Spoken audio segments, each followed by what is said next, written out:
Messieurs, dames, bonjour. Content d'être en votre présence. Je me présente, je suis Mathieu. Je suis ici pour aider mon prochain, puisque m'étant moi-même déjà aidé, j'ai cœur à aider celui qui vient après moi. Donc aujourd'hui, j'ai dit tiens, ça fait longtemps que j'ai pas fait une vidéo. J'aurais tendance à dire deux, trois petites choses concernant l'éveil. Donc j'ai dit allez, je prends ma caméra et puis j'y vais. C'est parti. Donc, bonjour à tous, hein, bienvenue sur cette chaîne. Hein. Pour ceux qui ne me connaissent pas, je suis quelqu'un qui a fait ce travail d'éveil, hein, qui a traversé des difficultés et qui, au fur et à mesure du temps, s'est éveillé. Qui maintenant 6 ans, maintenant que je me suis éveillé. Donc voilà, maintenant je vis un extase permanent. C'est simple, je me lève avec l'éveil, je me couche avec l'éveil. C'est mon quotidien, c'est ma vie, c'est ainsi. Donc j'y trouve une très grande joie, un très grand bonheur et c'est pas plus mal puisque maintenant je vis vraiment une vie de quelqu'un de très détaché par rapport au monde, par rapport à plein d'obligations, par rapport à plein de choses. Et les peurs qui peuvent être présentes derrière tout cela, pour moi elles n'ont plus de sens. Ou si elles ont un sens, c'est de me traverser et au passage de me laisser un goût de félicité. Voilà comment je pourrais un peu décrire qui je suis et où j'en suis actuellement. Mais c'est pas le but de cette vidéo. Le but de cette vidéo, c'est que je l'ai intitulé Bien vivre son éveil. Alors, messieurs, dames, vous êtes en chemin depuis que vous êtes nés dans ce monde. Hein, vous êtes en chemin vers votre éveil.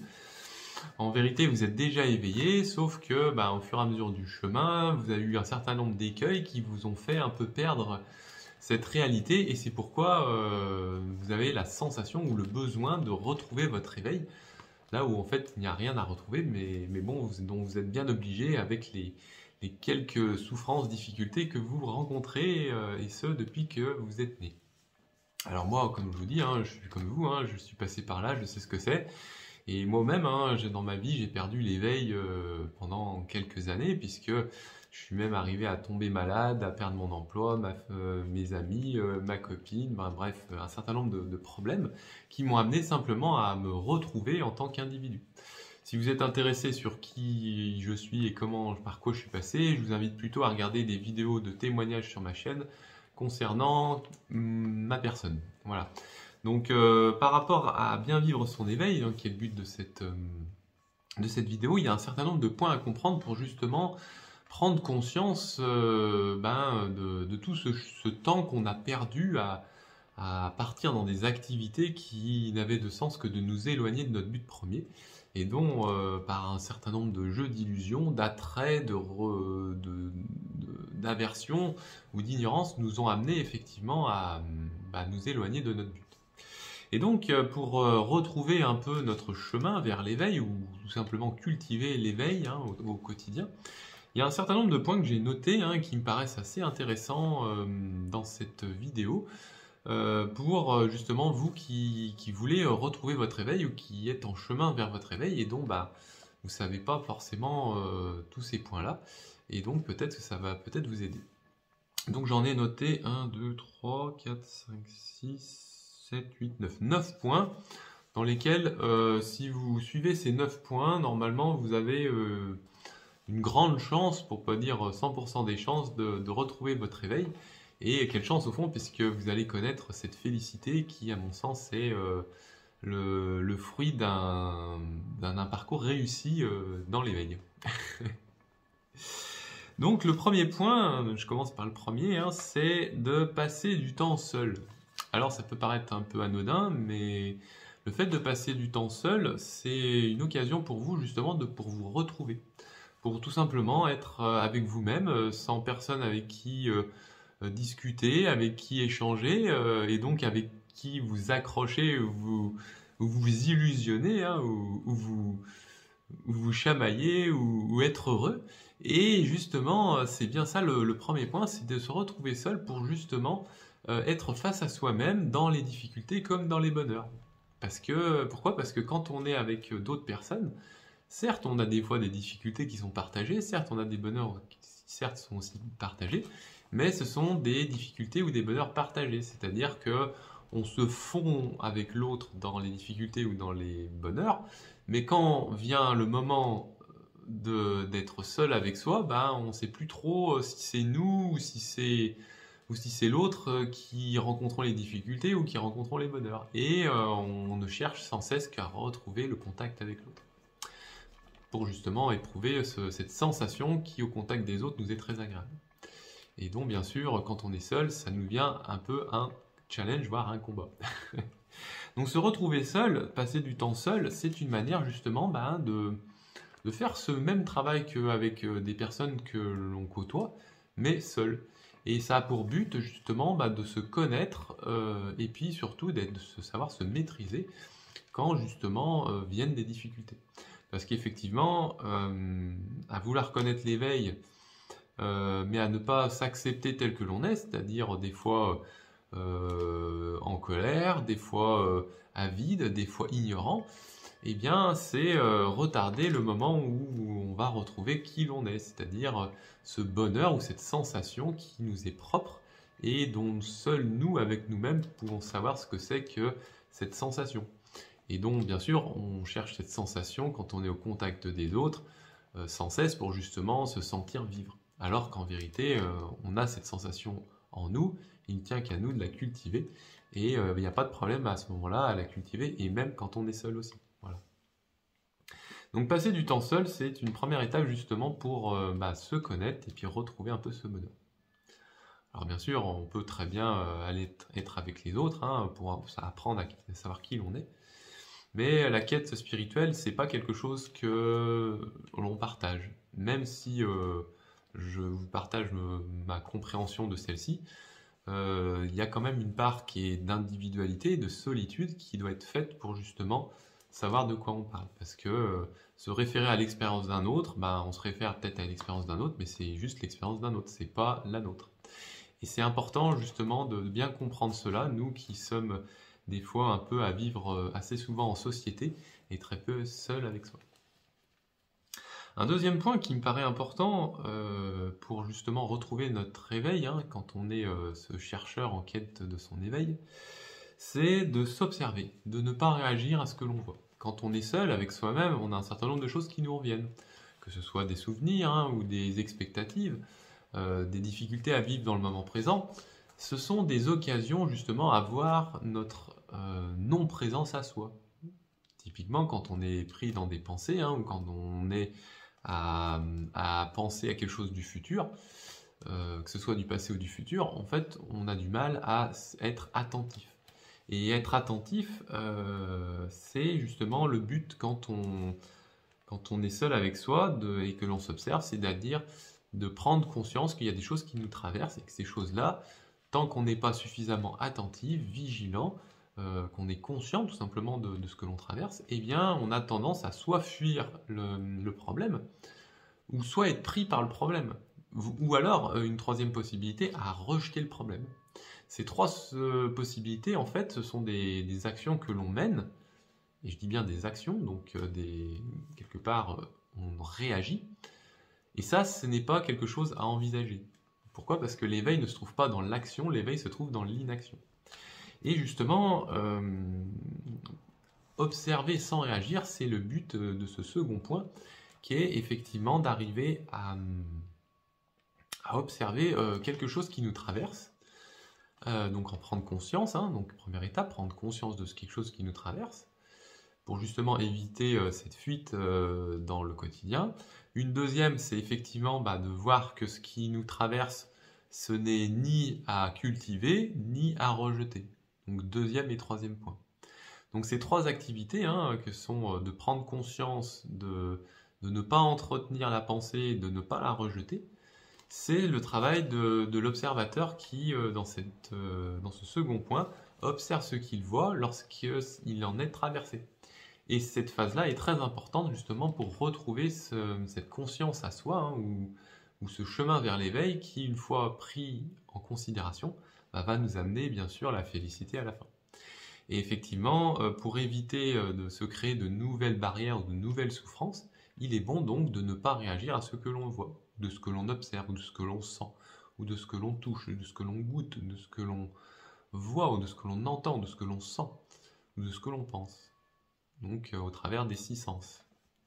Et ça, si vous voulez, observer sans réagir, c'est simplement être le témoin ou l'observateur d'une réalité qui se joue au travers de nous en tant qu'individus observateurs de cette scène et dont le but n'est de ni ajouter quelque chose ni retrancher quelque chose.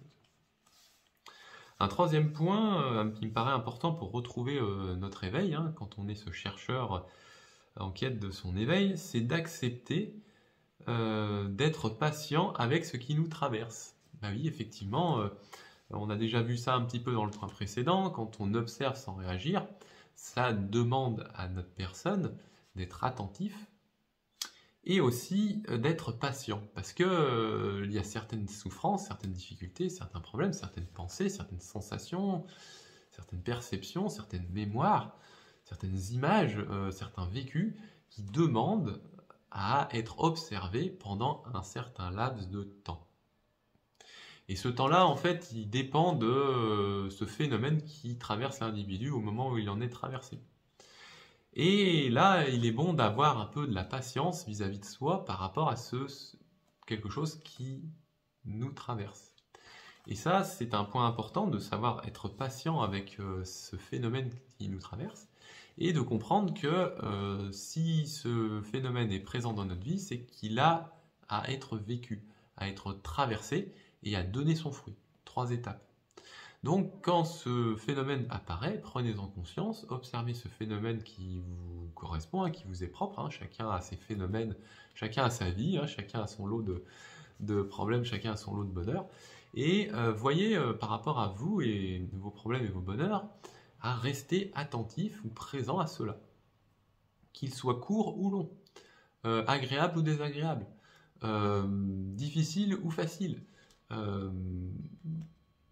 que sais-je encore. Restez à présent à cela et soyez patient avec vous-même. Observez sans y réagir, restez le temps qu'il faut avec cela. Et une fois que vous aurez suffisamment patienté avec ce quelque chose qui vous traverse, alors vous allez, après avoir vu la difficulté et l'avoir traversée, connaître le fruit de cela, c'est-à-dire une libération de cette mémoire, ou de ce vécu, ou de cette sensation, ou de cette pensée, ou de manière générale de ce phénomène qui vous traverse quand il vous traverse, et ce au travers de vos 6 sens. Donc ce troisième point est assez important aussi si vous voulez vraiment avancer dans votre chemin ou votre quête vers l'éveil, pour justement vous détacher complètement des souffrances ou des bonheurs qui sont présents dans votre vie.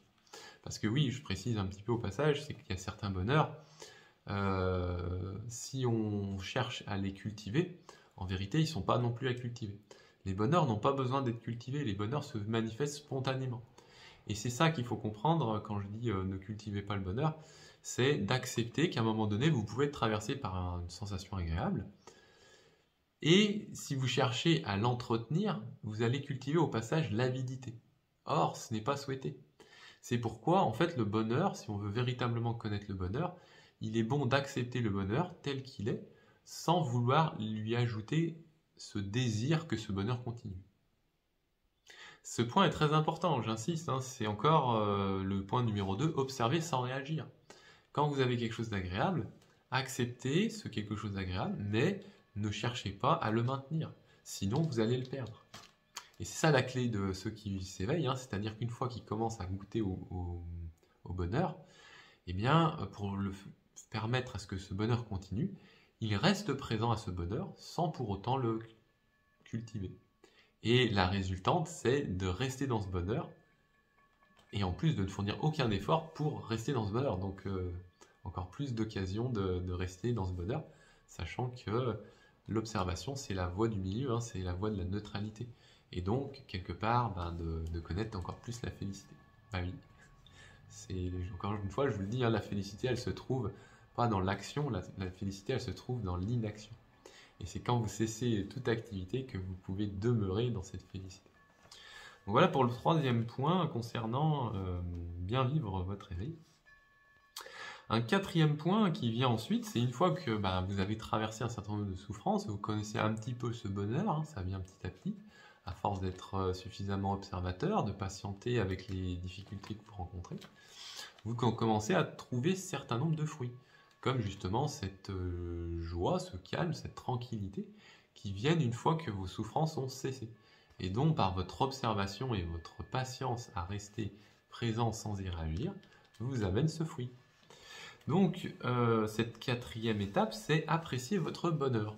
Bah oui, puisque vous travaillez donc, à ne rien faire, hein, c'est-à-dire vous êtes simplement observateur de ce qui vous arrive, et bien à force de ne plus agiter la boue dans l'eau, vous commencez à voir clair dans cette eau. Ben, de la même manière, à force de ne plus réagir à ce que vous avez en vous, vous vous apaisez, les souffrances ne vous agitant plus, vous n'en êtes plus attaché, n'étant plus attaché à ces souffrances, vous y voyez votre nature, voyant votre nature, vous éprouvez cette nature, éprouvant cette nature, vous en jouissez. Et là, vous commencez à apprécier votre bonheur. Et apprécier votre bonheur, bah c'est simple, ça c'est une phase qui est très agréable, hein, vous n'avez rien de spécial à faire, juste être présent à qui vous êtes, et c'est déjà être heureux, connaître votre bonheur. Alors, bien sûr, bon, on peut passer à la suivante, hein, qui est la cinquième, qui est de sentir cette sensation.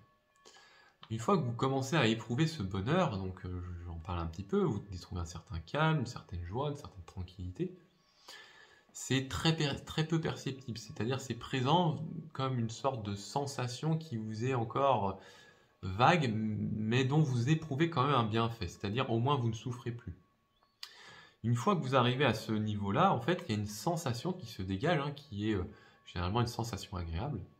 Et cette sensation, elle est assez visible, hein. Moi, quand je fais ce mouvement-là, c'est pour vous montrer qu'il y a une sensation qui se crée, hein, pour justement vous faire écho par rapport à vous à ce moment-là, quand vous éprouvez votre bonheur. C'est un peu de ce même ordre que cela, et donc il n'y a pas besoin de faire ça pour l'éprouver. Ça, c'est juste pour vous montrer, mais vous n'avez rien besoin de faire en vérité. Quand vous arrivez à apprécier votre bonheur, hein, qui est dans la quatrième étape, vous arrivez à la cinquième étape qui est de sentir ce bonheur, ou cette sensation. C'est quelque chose qui se produit du fait du frottement de l'air qui entre dans votre nez et qui en ressort. Ça, c'est le seul mouvement naturel que vous faites sans avoir à le provoquer. Tous les autres mouvements sont dus de votre désir ou de votre souhait. C'est pourquoi, quand on commence à cheminer vers l'éveil, on s'assoit sur un coussin, on ne fait rien. Et on observe le seul mouvement qui nous anime, c'est-à-dire le mouvement de l'air qui rentre et sort dans nos narines. Donc, apprécier ou sentir cette sensation, vous pouvez l'éprouver dès lors où vous observez votre souffle, et ce, n'importe quand. Typiquement, regardez maintenant.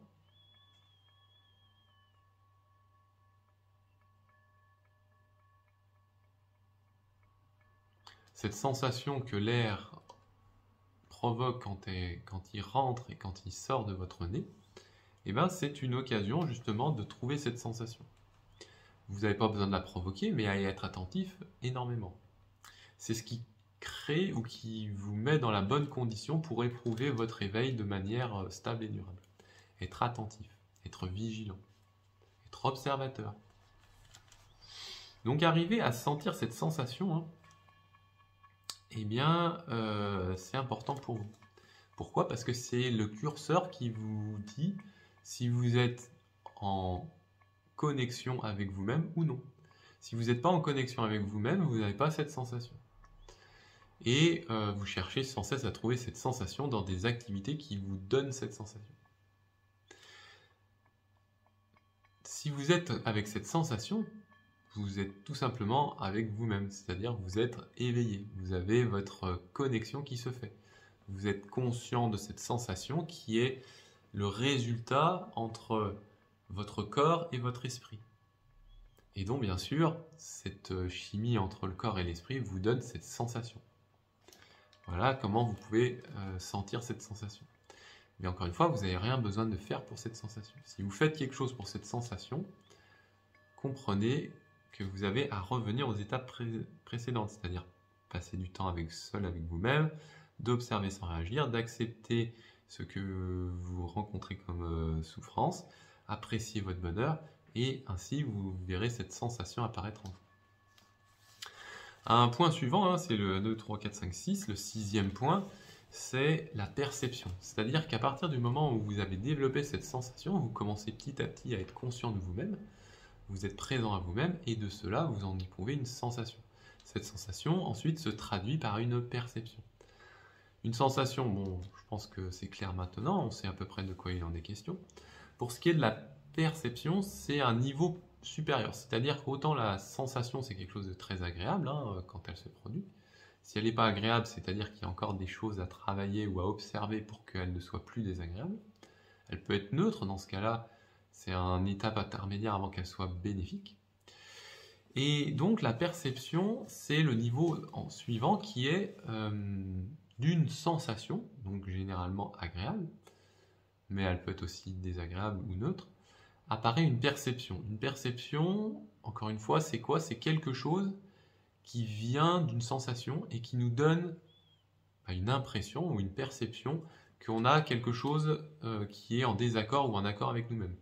Par exemple, je ne sais pas, vous allez dans un lieu, au contact de telle ou telle personne, vous allez sentir si ça va passer avec cette personne ou pas. D'ailleurs, on dit sentir, parce qu'on commence par sentir une certaine sensation, et de cette sensation vient une perception. Et on a un autre mot pour dire la perception, c'est l'intuition. On se dit, ah oui, tiens, là, cette personne, je ne la sens pas. Quelque part, c'est la traduction d'une sensation, et donc cela, on l'appelle l'intuition. Donc, si vous voulez, apprenez à sentir correctement votre présence, parce qu'une fois que vous sentez votre présence, ensuite, vous êtes en mesure d'avoir cette intuition qu'il est bon d'aller à tel ou tel endroit. Voilà, bon, j'ai cité un exemple négatif, mais on peut dire aussi, à cette personne, j'ai une bonne connexion avec elle. C'est aussi une traduction d'une sensation qu'on appelle une intuition. Donc les 3 points suivants qui sont aussi importants, c'est qu'une fois qu'on a développé cette perception, généralement toutes ces étapes que j'ai décrites, elles sont généralement quand on est assis sur un coussin, à ne rien faire, pas bouger, juste à observer et à accueillir ce qui vient. Cette étape, qui est la 7e, c'est la même chose que être assis sur un coussin, c'est-à-dire éprouver la même chose mais en mouvement. Alors, ça complique un peu les choses, c'est-à-dire que autant quand on est assis sur un coussin à ne rien faire, cette sensation peut nous apparaître au bout d'un moment, autant quand on vient à être en mouvement, ça complique un peu les choses. Pourquoi? Parce que on met notre corps en mouvement. Et quand on met notre corps en mouvement, c'est un peu comme agiter la boue dans l'eau, ça vient à se troubler. Quand on regarde l'eau agitée. Et de la même manière, quand on est en mouvement, c'est-à-dire quand on cesse d'être assis sur notre coussin à ne rien faire, qu'à observer, et qu'on se met en mouvement et qu'on doit aussi observer, il y a des possibilités d'obstacles par rapport à cette sensation ou cette perception. Et de ce fait, ça peut nous paraître difficile de connaître cette félicité ou cette sensation quand on est en mouvement. Et c'est pourquoi c'est que la 7e étape sur le chemin de l'éveil. Alors bien sûr, on a des exemples assez simples pour rester attentif même en mouvement. C'est tout simplement de pratiquer la marche méditative. C'est une des premières étapes assez faciles d'être en mouvement sans pour autant trop être déconnecté d'une pratique dite traditionnelle ou normée ou méthodique. Donc la marche méditative, elle consiste à la chose suivante, il suffit donc de se mettre debout, d'avancer devant soi, donc il faut avoir à peu près 15-20 mètres devant soi, sans obstacle, avec la possibilité de marcher de manière attentive et calme. Donc il suffit juste d'avoir un endroit où on peut marcher en haut. La suite, c'est, en tant que pratiquant, c'est de marcher et d'être attentif au mouvement du pied sur le sol, que ce soit le pied droit ou le pied gauche, et d'avancer progressivement tout en étant attentif au mouvement d'avance des pieds l'un après l'autre. Donc ça consiste en la chose suivante, vous vous mettez debout quand vous faites cette pratique de marche méditative, et puis vous observez la montée de votre pied, l'avance de votre pied, la pose de votre pied. Côté droit, côté gauche, côté droit et côté gauche. Et vous observez ce mouvement de pied que vous effectuez pour avancer. Et étant attentif à ce mouvement de pied quand vous avancez, vous développez votre attention à la marche, et étant attentif à la marche, vous devenez progressivement conscient de votre présence en mouvement. Et c'est comme ça que vous pouvez passer d'une pratique assise à une pratique en marche. Le point commun étant l'attention à votre présence à une action. Et donc quand vous êtes attentif, vous en recevez le bienfait du fait de vous y discipliner. Donc c'est un point important si vous voulez aller un petit peu plus loin sur le chemin vers l'éveil. D'ailleurs c'est marrant, c'est un chemin. Au début on voit ce chemin qui est à l'extérieur, qui est devant soi. Puis après on voit que ce chemin il se fait au rythme de notre respiration. Quand on inspire, on progresse vers le haut. Quand on expire, on progresse vers le bas. Et quelque part on chemine sur ce chemin. Et cheminer sur un chemin, on peut voir aussi l'image de la cheminée, c'est-à-dire quelque chose de vertical. Donc le chemin n'est plus juste quelque chose devant soi, le chemin devient un chemin en soi. Et quand on vient à trouver notre chemin en soi, et plus devant soi, on n'est plus très loin de notre cheminement, de notre éveil, puisqu'on chemine, et donc on s'élève vers le but de notre chemin, c'est-à-dire l'éveil. Et l'éveil, il se trouve là-haut. Certains yogis, quand ils méditent, ils regardent légèrement vers le haut. Pourquoi? Pour justement amener l'esprit à aller connecter avec cette félicité qui est subtile et qui se trouve quand on regarde légèrement vers le haut. Et c'est vrai, hein, pour avoir testé, il y a une sensation qui se fait beaucoup plus facilement quand on regarde vers le haut que quand on regarde vers le bas. À vous d'essayer, faites votre expérience, vous verrez. Dites-moi en commentaire d'ailleurs si vous voyez une différence, surtout si vous avez l'habitude de regarder légèrement vers le bas, comme on l'apprend généralement dans les traditions bouddhistes. C'est pas que c'est pas bien, hein, je dis pas ça, mais c'est vrai que cette sensation, si au début on la connaît pas, le fait de regarder légèrement vers le haut, hein, vers le troisième œil ou même légèrement un peu plus haut, eh bien vous allez voir, vous allez plutôt sentir qu'effectivement il y a une présence, hein, ou une sensation, ou quelque chose qui se fait en vous et qui est le résultat de votre alignement entre votre corps et votre esprit. Donc, si vous voulez cheminer sur cette voie, là, c'est la 7e étape, justement, en mouvement. Ensuite, le 8e point qui est intéressant, l'avant-dernier point de cette vidéo, c'est de prendre les choses comme elles viennent. C'est-à-dire que une fois que vous êtes mis en mouvement, que vous commencez un peu à retrouver des activités, s'il y a des personnes autour de vous, bah, peut-être aussi, mais il est bon dans un premier temps d'être encore seul. Mais bon, on arrive quand même dans une phase où on peut commencer à être un peu plus avec les gens du monde. Quand on arrive à cette étape de prendre les choses comme elles viennent, on est dans une phase où on rentre un peu en interaction avec les autres et qu'on accepte que certaines choses doivent se passer comme elles doivent se passer.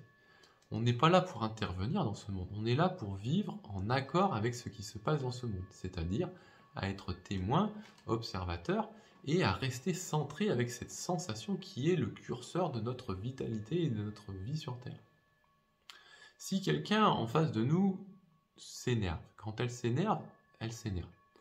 Nous, on est à ce moment-là témoin quand on en est témoin, et notre but, c'est simplement d'observer que quand cette personne se met en colère, elle se met en colère.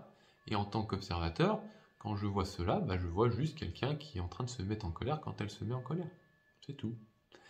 Et le fait d'être neutre, hein, d'accepter les choses telles qu'elles sont quand elles se passent, eh ben, c'est pour l'individu que nous sommes, hein, une occasion de rester qui nous sommes, c'est-à-dire d'éprouver cette sensation de félicité sans en être perturbé par des choses qui sont extérieures à nous et dont on a de contrôle rien du tout.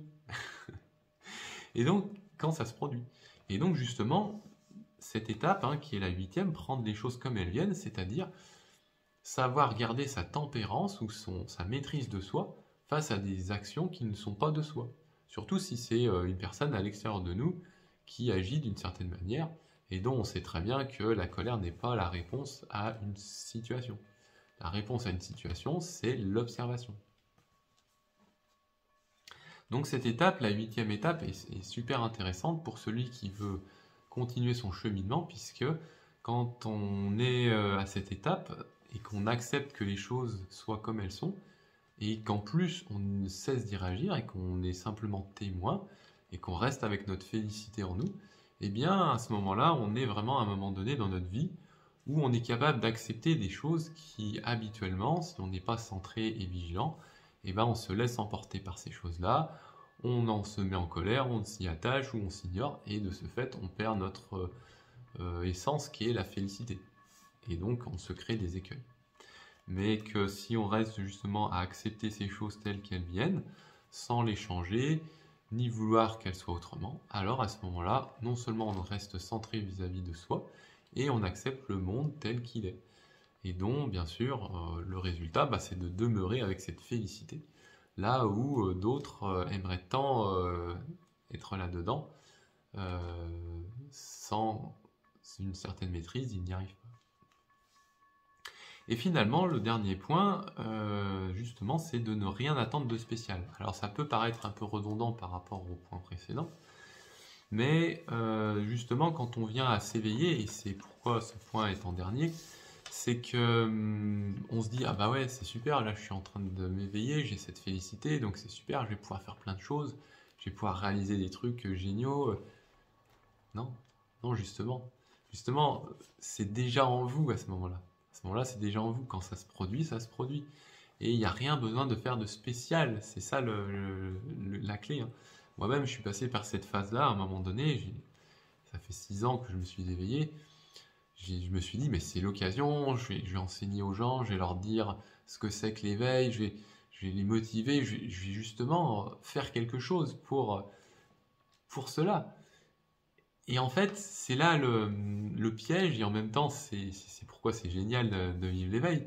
C'est-à-dire que on n'a rien besoin de faire, et on enseigne déjà aux gens. Si vous voulez, moi, j'ai même pas besoin de faire ces vidéos pour vous enseigner. Quand vous êtes en ma présence, vous sentez cela. Bon, c'est pas quelque chose que je nie, c'est pas quelque chose dont je me cache non plus. C'est quelque chose que j'observe au fur et à mesure du temps que je passe en présence des gens. Je peux pas vous dire pourquoi. Mais c'est ce qui se passe, c'est-à-dire que à mon contact, les gens changent d'attitude. Je le vois, hein, de plus en plus, hein, ça fait maintenant 6 ans, je vous le dis, je vais des fois dans des lieux, quand je rentre dans une pièce et quand j'en sors, je vois un changement de certaines personnes, et simplement par le fait d'être éveillé. Et j'ai rien fait de spécial, des fois j'ai juste écouté les gens. Donc ne rien attendre de spécial, c'est vraiment cette dernière étape si vous voulez véritablement vivre votre éveil, puisque quand vous vivez votre éveil, vous êtes déjà ce que vous êtes de mieux. Donc justement, ne rien faire de spécial, c'est une manière justement de continuer cet éveil, et puis d'inspirer les gens sans avoir à faire quoi que ce soit. Parce que il est dit, hein, et je le vérifie aussi assez souvent, c'est que le véritable effort, hein, quand on parle des 4 nobles vérités, il y a des fruits qui viennent à la suite des 4 nobles vérités, il y a 8 fruits. Il y a le fruit qui est l'effort juste. L'effort juste, c'est là où l'effort n'est pas fait, il faut faire l'effort. Là où l'effort est fait, il faut continuer l'effort. Là où l'effort n'est plus à faire, il faut continuer l'effort. L'effort juste, c'est ça, c'est-à-dire c'est un effort que l'on n'a plus besoin de faire et dont on fait quand même. Et quand on est éveillé, en fait, on arrive à l'effort juste, hein, un des 8 fruits, qui est justement de ne rien avoir de faire de spécial pour que cela se passe. Et c'est ça quand on est véritablement éveillé. Ne rien attendre de spécial, ne rien faire de spécial, et pour autant connaître l'émerveillement, connaître le bonheur, etc. Donc voilà, messieurs, dames, un petit peu 9 points pour vous qui êtes en chemin vers l'éveil, hein, et que vous pouvez peut-être avoir encore des difficultés si vous n'avez pas mis en place ces 9 points. Et donc, bien sûr, si vous y adonnez, vous allez trouver une occasion de vous rapprocher de votre but, qui est au final de connaître cette extase ou cette félicité, et ce, du matin jusqu'au soir. Comme moi, hein, qui vis cette extase, je me lève le matin, je suis en extase, je me couche le soir, j'ai pas lâché mon extase de la journée.